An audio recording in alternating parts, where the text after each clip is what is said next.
Welcome to Tellytale. In our last episode, we left you with the critical question. What is the hitch Stan Livy discovers that makes him call off the operation? The answer lies in the subtle yet crucial detail: the motion response camera above the gate. The camera should have followed the old man on the pony, but it was instead pointed across the valley. This inconsistency hinted at a possible trap or something amiss, prompting Stan to wisely call off the operation to avoid walking into an ambush. In today's episode, we shift gears to an intense cyber chase in Closing In on the Hacker. The ICS team, led by Tara Kaniski, is hot on the trail of a suspected hacker who might be posing a significant threat to the upcoming WTO conference. As the team closes in, Tara raises doubts about the identity of their target. Is this hacker a decoy, or is there more at play? Join us as we delve into the complexities of this high-stakes investigation and uncover the truth behind the screen. Let's dive in.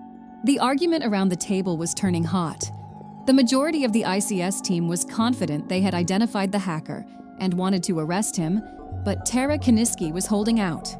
That mattered because Tara headed up the team. Technically, hers was only a temporary appointment, for the simple reason that the team itself was temporary. The International Computer Security Group had been put together by the RCMP 2 years before, when the World Trade Organization and the Canadian government announced that the next WTO conference would be held in Quebec. As its title suggested, the team was in charge of computer security for the conference, and almost right away, there was more work than they could handle. Even before Tara had gathered all the code slingers and chip jocks and various geeks, from day one they'd been called the Geek Squad, she felt she needed. In fact, even before there was really any useful information to hack into, their own system had been penetrated. Nobody on the team, even the non-computer types, was surprised when it happened. Devoted hackers spend 10 to 12 hours a day and more, 7 days a week, trying to score in this way, so it made sense that someone might get in at the early stages. But at least the penetration convinced Tara's superiors that the off-the-shelf software set up to communicate across 37 different countries came with firewalls that were next to useless, and that better defensive resources were necessary. It also made the ICS team more cautious. So when a tip came from the US Secret Service sometime later, they treated it seriously.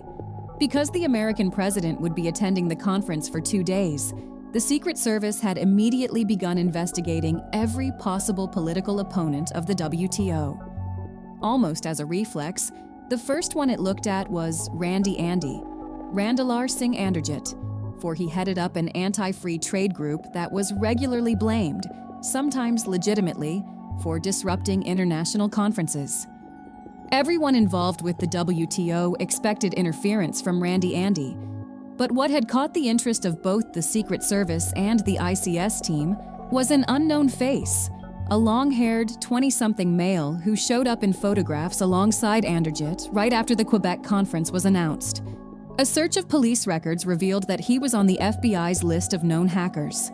A quick dig into some archived files identified him as an ex-student, first of McGill University in Montreal, where Randy Andy had studied, and then of Berkeley in California, expelled from both schools for allegedly hacking into their records and altering reams of data. But for a bit of coincidence, this tip would not have merited more than the normal precautions from the ICS team, even though the subject, or at least someone who was a dead ringer for him, was discovered to be renting a room in Quebec's Old Town area. However, on the very same day the advice came, Tara discovered that their system had been cracked yet again. Not the original, weakly defended commercial system, but their new, super secure one. Someone had managed to insert what she and her fellow geeks described as a daemon, a software program that operated on its own within their system. With this daemon, and working through an anonymous server, probably in Bulgaria, Tara suspected, for that country was notorious in the cyber world for such service. Some hacker somewhere was now able to get into WTO files with an ordinary laptop. Still, the news was not all bad, for Tara had a few shots of her own to take. Using a piece of Hypertrace software that she cobbled together herself, and with the help of the telephone company, She and the team discovered in less than 24 hours where that offending laptop was being used, the room in Old Town that the tip subject was renting. At that point, the civilians, the non-geeks on the ICS team, had swung into action. Within another 24 hours, they had a set of perfect fingerprints. "They're so good you'd think we'd taken him into a station and printed him," Sergeant Prue had said, and a full-time stakeout had been established in a house across the street. But now there was a conflict. After a week of careful watching, the team, especially the civilians, wanted to have done with it and make an arrest. "Look, we got him cold," Sergeant Prue insisted. "He's got to be the hacker 'cause your trace thing or whatever placed him. And the stakeouts, they're all saying he pounds away on the keyboard for hours and hours. This is the guy. Let's take him out. Then all you have to do is clean out that demon or whatever it is, and we're in the clear. What are we waiting for? He's got to be the one." That sentiment echoed around the table emphatically enough to make Tara get to her feet when she replied, "No, we just keep watching. I don't believe this guy is Randy Andy's buddy, or even a hacker at all for that matter. I think he's a plant, set up to direct us away from the real one. If you re-examine the evidence and think about it for a minute, you'll agree. As the ICS team closes in on their suspect, tensions run high.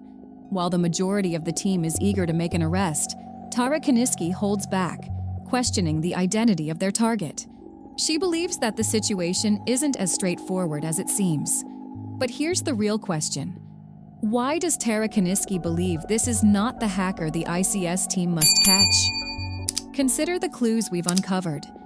What details made Tara doubt the obvious conclusion? Share your theories in the comments below, and stay tuned for the next episode where we reveal the truth behind Tara's suspicions. Your insights might just unravel the mystery.